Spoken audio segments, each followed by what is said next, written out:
बिस्मिल्लाहिर्रहमानिर्रहीम, अस्सलाम वालेकुम नाजरीन। मैं हूं बाबर हयात और आप देख रहे हैं 24/7 उर्दू न्यूज पर। होम एक्सपेंस के ताबून से बाबर हयात शो। नाजरीन, world cup is done and dusted. Australia आलमी चैंपियन बन गया, भारत के अरमानों पर पानी फिर गया, लेकिन पाकिस्तान के लिए क्रिकेट बाकी है और ऑब्वियसली इंटरनेशनल क्रिकेट भी बाकी है। क्रिकेट चलती रहेगी और इसी क्रिकेट के चलने का जो सिलसिला है वो पाकिस्तान के लिए तो अब शुरू हो गया है, क्योंकि दौरा ऑस्ट्रेलिया के लिए मोस्ट अवेटेड पाकिस्तान के टेस्ट स्क्वाड का ऐलान कर दिया गया है। जी हां, वहाब रियाज पाकिस्तान के young and energetic chief selector आज मीडिया के सामने आए और आज उन्होंने पाकिस्तान के दौरा ऑस्ट्रेलिया के लिए 18 रुकनी स्क्वाड का ऐलान कर दिया है। और बाय द वे, जो मैंने कल आपको बताया था, ऑलमोस्ट सेम स्क्वाड अनाउंस हुआ है। इक्का दुक्का इंक्लूजन है, यानी मैंने जिनका जिक्र किया था, मैंने बेसिकली 16 रुकनी बताया था आपको, तो 18 रुकनी स्क्वाड अनाउंस हुआ है। तो जो 2 एक्स्ट्रा प्लेयर हैं वो भी वही हैं जो मेरे स्क्वाड का हिस्सा थे।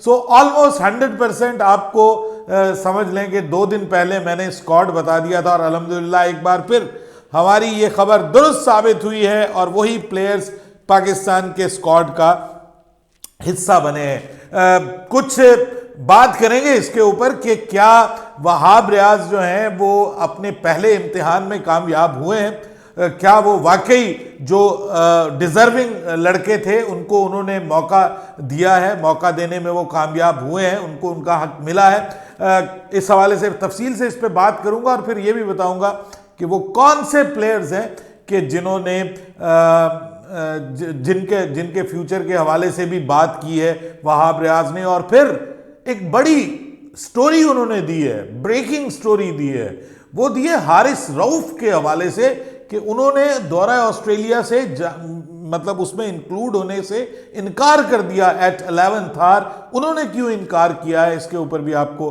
अपडेट दूंगा। लेकिन आगे बढ़ने से पहले आपसे गुजारिश कि अगर आप हमारे नए व्यूअर हैं तो प्लीज़ हमारे इस चैनल को जल्दी से कर लीजिएगा सब्सक्राइब और बेल आइकन को पुश करना मत भूलिएगा। मुझे फॉलो कीजिए इंस्टाग्राम पे @बाबर-हयात-शो और हमारे पेज को फेसबुक पे लाइक कर लीजिएगा। तो जनाब, पाकिस्तान की टीम को 30 नवंबर को पाकिस्तान की टीम को ऑस्ट्रेलिया के लिए रवाना होना है और वहां पर पाकिस्तान ने 3 टेस्ट मैचेस खेलने हैं। तो ये जो 3 टेस्ट मैचेस की सीरीज है, इस बड़ी ही मुश्किल सीरीज के लिए पाकिस्तान के स्क्वाड का ऐलान होना था और वो आज हो गया। पहला असाइनमेंट था, ऑब्वियसली अभी पूरी तरह सिलेक्शन कमेटी भी नहीं बनी, तो सिलेक्शन कमेटी के जो फराइज हैं वो वहाब रियाज, डायरेक्टर क्रिकेट मोहम्मद हफीज और कप्तान शान मसूद, इन्होंने मिलके सरअंजाम दिए हैं और ये तीनों की आपस की डिस्कशन के बाद ये स्क्वाड जो है वो अनाउंस किया गया है। अब पहले तो मैं आपको बता दूं कि जिन जिन खिलाड़ियों की पिछले स्क्वाड से छुट्टी हो गई है, यानी जो पिछले स्क्वाड में मौजूद थे लेकिन यानी जब पाकिस्तान श्रीलंका के खिलाफ खेला तो उसमें मौजूद थे, उनकी छुट्टी हुई। उसमें एक तो फोस्ट जो है वो चेंज करनी पड़ी आपको, नसीम शाह। अनफॉर्चुनेटली पाकिस्तान टीम उनको बहुत मिस करने जा रही है इस टूर के ऊपर। Naseem Shah is still not available. उनके बारे में बताया भी उन्होंने कि जनाब वो फिट हो रहे हैं, अभी तकरीबन 2 से 3 हफ्ते के बाद वो 50-60% अपनी बॉलिंग स्टार्ट कर देंगे और उसके बाद फिर वो ऑलमोस्ट हमारे लिए अवेलेबल हो जाएंगे। अब ये पॉसिबल है कि वो दौराए न्यूजीलैंड जो है, जिसमें पाकिस्तान ने 5 T20 मैचेस खेलने हैं जनवरी में 2024 में, उसके लिए वो मुमकिन है अवेलेबल हो सके।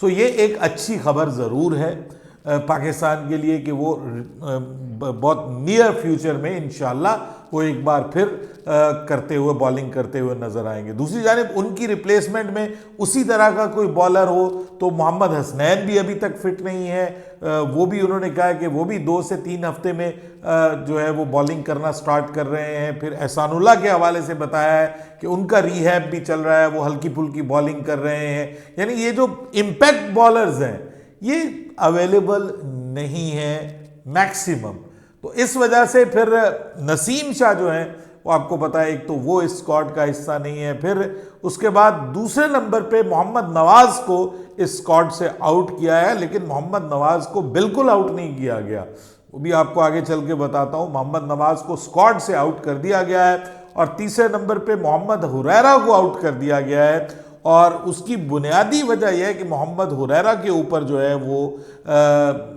उनका मानना ये था कि मोहम्मद हुरैरा की अभी जगह नहीं बन पा रही, क्योंकि जो वो मिडिल ऑर्डर में बल्लेबाजी करते हैं तो मिडिल ऑर्डर में हमारे पास काफ़ी सारी ऑप्शंस इस वक्त मौजूद हैं। सऊद शकील भी है, सलमान अली आगा भी है, उसके बाद बाबर आजम, फिर सरफराज अहमद खुद मिडिल ऑर्डर में बल्लेबाजी करते हैं, मोहम्मद रिजवान को मिडिल ऑर्डर में बल्लेबाजी करवाई जा सकती है, फिर शान मसूद जो है वो नंबर 3 के ऊपर आते रहे हैं इस सारी सिचुएशन में।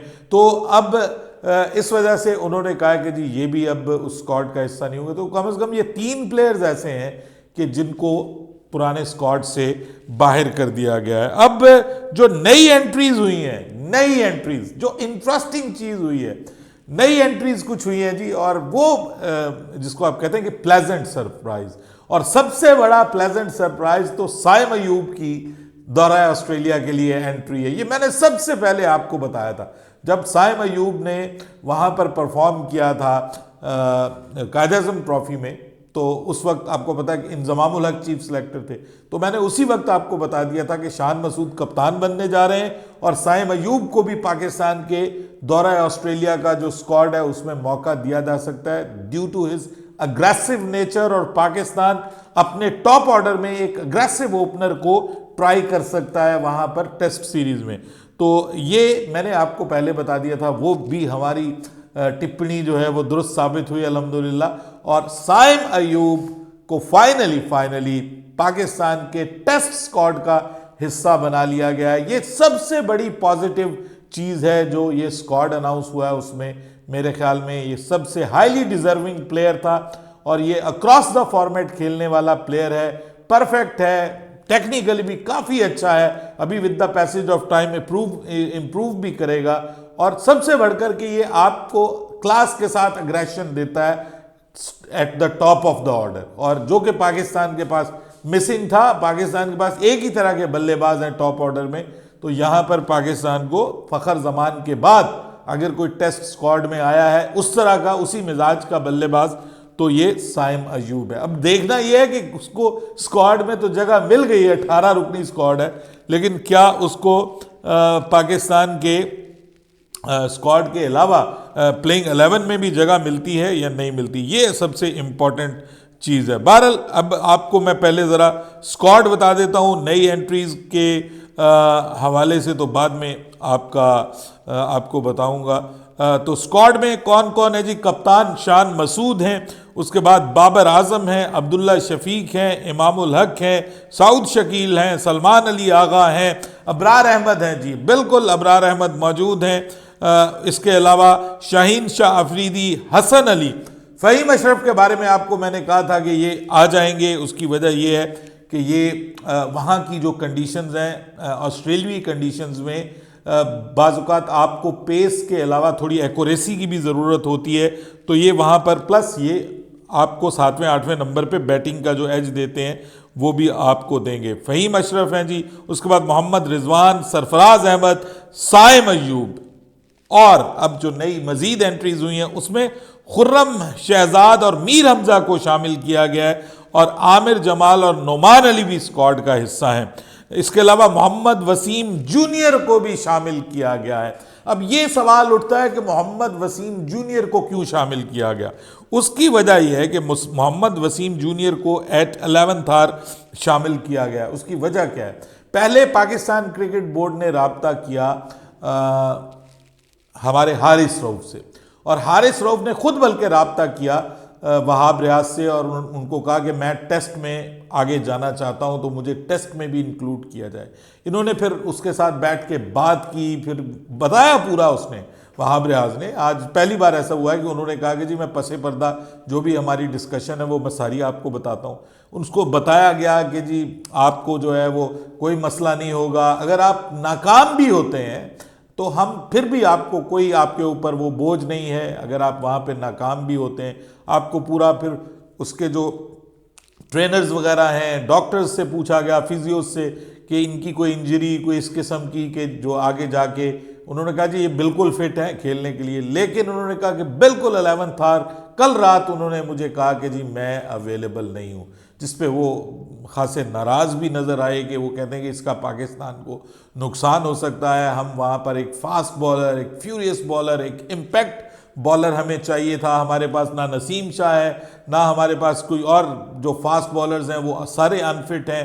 मोहम्मद हसनैन भी अनफिट है, उसके बाद आपको पता है कि एहसानुल्लाह भी अनफिट है। तो कोई ऐसा इम्पैक्ट बॉलर नहीं है कि जो ऑस्ट्रेलियावी बल्लेबाजों को परेशान कर सके।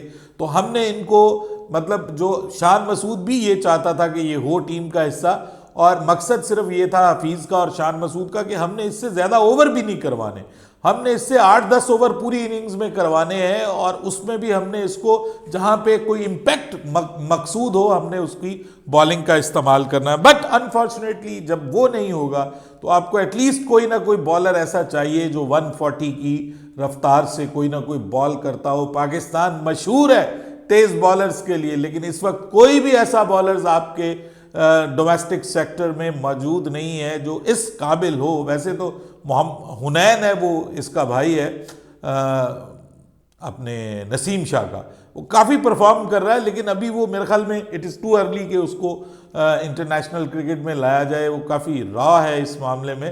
तो इस वजह से मेरे ख्याल में मोहम्मद वसीम जूनियर को आखिर में मजबूरन शामिल करना पड़ा है। अब ये जो लड़का है खुर्रम शहजाद, आपको पता है कि ये भी अच्छा बॉलर है, फास्ट बॉलर है, हाईली फास्ट तो नहीं है, मतलब 130s में बॉल करता है, लेकिन अच्छा सीम करता है बॉल को। ये भी अच्छी एक ऑप्शन है। मीर हमजा के बारे में मैं खुश हुआ हूँ जी, मीर हमजा को शामिल किया गया है। मैंने उसको खुद ग्राउंड में बिल्कुल अपने सामने बॉलिंग करते हुए देखा, मीरू कहते हैं इसको।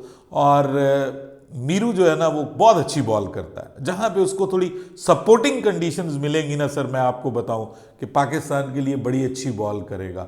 अब ये शाहीन, मीर हमजा और फ़हीम अशरफ या फिर आमिर जमाल के अंदर भी पोटेंशियल मौजूद है, इसको भी मौका मिलना चाहिए। अब इनमें से किसी ना किसी को तो मौका मिलेगा, क्योंकि पाकिस्तान एटलीस्ट 3 फास्ट बॉलर्स के साथ तो जाएगा और 2 स्पिनर्स के साथ पर्थ की पिच के ऊपर। पहला मैच पाकिस्तान को पर्थ में खेलना है, तो मुमकिन है पाकिस्तान 4 फास्ट बॉलर्स के साथ चला जाए, ये भी पॉसिबल है। लेकिन देखना यह है कि अब मतलब शाहीन तो एक कंफर्म है, तो शाहीन के साथ कौन से फास्ट बॉलर्स आएंगे? क्या दूसरा वसीम जूनियर होगा, फिर तीसरा हसन अली है, मतलब शाहीन और हसन अली दोनों होंगे, फिर तीसरा फास्ट बॉलर कौन बनता है?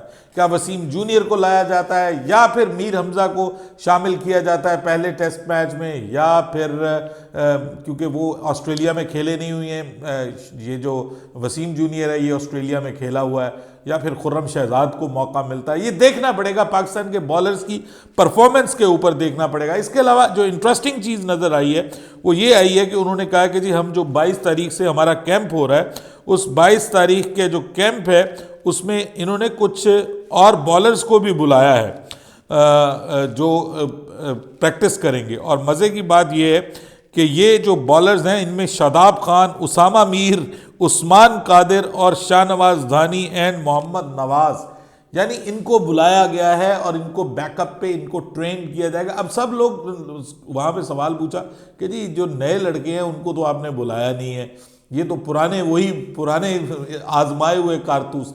तो इस पर वैसे उसने बड़ा अच्छा जवाब दिया। उसने कहा कि ये बॉलर्स जो है ना ये हमारे एसेट हैं, ये परफॉर्म नहीं कर पा रहे थे, तो हमने इनको इसलिए बुलाया है कि ये जो हमारा 1 हफ्ते का तकरीबन कैंप है, हम इनकी जो खामियां हैं जिसकी वजह से ये परफॉर्म नहीं कर पाए, उन खामियों को इम्प्रूव करने की कोशिश करेंगे। क्योंकि इन बॉलर्स की हमें आगे भी ज़रूरत पड़ सकती है, आगे T20 फॉर्मेट में भी ज़रूरत पड़ सकती है हमें इन बॉलर्स की। तो वो कहते हैं कि जी ये हम इनको ज़ाया नहीं करना चाहते कि हम अब इनको छोड़ दें और अब ये बिल्कुल गायब हो जाएं। वैसे नॉर्मली यही होता है कि जो एक बार टीम से निकलता है ना, उसके बाद उस बेचारे को कोई पूछता ही नहीं है। तो ये बड़ी अच्छी चीज़ है जी, मैं हाईली अप्रिशिएटेड और अप्रिशिएबल है कि ये उन्होंने जो किया है कि भाई उन लड़कों को एतमाद दिया कि अगर आप यहाँ पर नहीं हैं तो इट डजेंट मीन कि आप हमारी नज़र में नहीं हैं।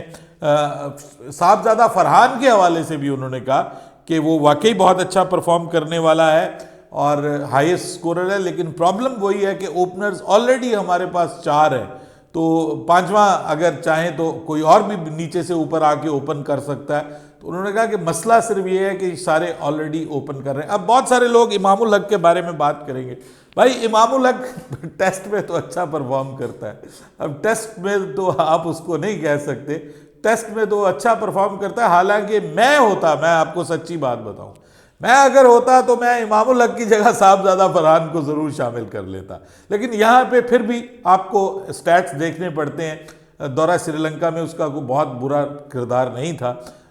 हसन अली का आना भी, इस पर भी लोग कहते हैं कि लेकिन उसने लास्ट जो सीज़न खेला है काउंटी में, ये वाकई लॉजिकल जवाब दिया है वहाब रियाज ने कि वो उसमें परफॉर्मेंस उनकी ठीक थी, अच्छी परफॉर्मेंस की थी उसने, और वो भी आखिरकार करे या ना करे लेकिन बैटिंग का एज तो है। इसके अलावा कुछ बॉलर, 2 बॉलर्स ऐसे हैं जिनको फास्ट बॉलर्स को भी उन्होंने बुलाया, एक अरशद इकबाल और दूसरा काशिफ अली। इन दोनों को उन्होंने बुलाया और उन्होंने कहा कि जी इनको भी हम नज़र में रख रहे हैं, इनको भी हम बैकअप में रख रहे हैं और ये भी हमारे प्लान का हिस्सा है। सो ओवरऑल मैं ये समझता हूँ कि यही वो स्क्वाड है जो अनाउंस हो सकता था। मेरे ख्याल में इससे बेहतर स्क्वाड, एक आध की गुंजाइश हर स्क्वाड में होती है, वो तो आप कह सकते हैं कि जी ये होना चाहिए, वो नहीं होना चाहिए, लेकिन इस वक्त जो अवेलेबल पाकिस्तान के प्लेयर्स हैं उनमें से यही हो सकता था। तो मेरे ख्याल में ये अच्छी job, well done by Pakistan selection committee जो भी इस वक्त मौजूद है उनकी जानिब से, और गुड, मैं तो समझता हूँ कि अच्छा स्क्वाड है और हमें इसको बैक करना चाहिए। यंगस्टर्स भी बीच में हैं, नए लड़के हैं, उनको भी बैक करना चाहिए। साइम अयूब पे नज़र रहेगी, खुर्रम शहजाद पे सबकी नज़र रहेगी, वो कैसा परफॉर्म करता है, आमिर जमाल पे नज़र रहेगी। ये वो लड़के हैं जो हमारे डोमेस्टिक में परफॉर्म करके आए, ये वो नहीं है जो PSL से उठाए गए हैं। तो मेरे ख्याल में डोमेस्टिक में परफॉर्म करने वाले लड़कों को मौका दिया जा रहा है, विच इज़ वेरी गुड, बहुत अच्छा है और it's a good squad. So good luck to all of these players के जो इसमें इंक्लूड हुए हैं। लेकिन मुझे थोड़ा सा दुख पहुंचा है हारिस रऊफ को लेकर के, कि हारिस रऊफ ने ये जो हरकत की है ये उनके फ्यूचर के पॉइंट ऑफ व्यू से थोड़ी ख़तरनाक हो सकती है। लेकिन बहरहाल इस बारे में उन्होंने कहा तो है कि वो वाइट बॉल फॉर्मेट का लाजमी हिस्सा है, वो वाइट बॉल खेलते रहेंगे। उन्होंने ये नहीं कहा कि इस वजह से हम उनको वाइट बॉल भी नहीं खेलने देंगे, लेकिन इससे वो नाराज़ ज़रूर हुए हैं। अपनी राय दीजिएगा कमेंट सेक्शन में, आपके ख्याल में ये स्क्वाड कैसा था। बाबर हयात को इजाज़त दीजिएगा, अल्लाह हाफिज़।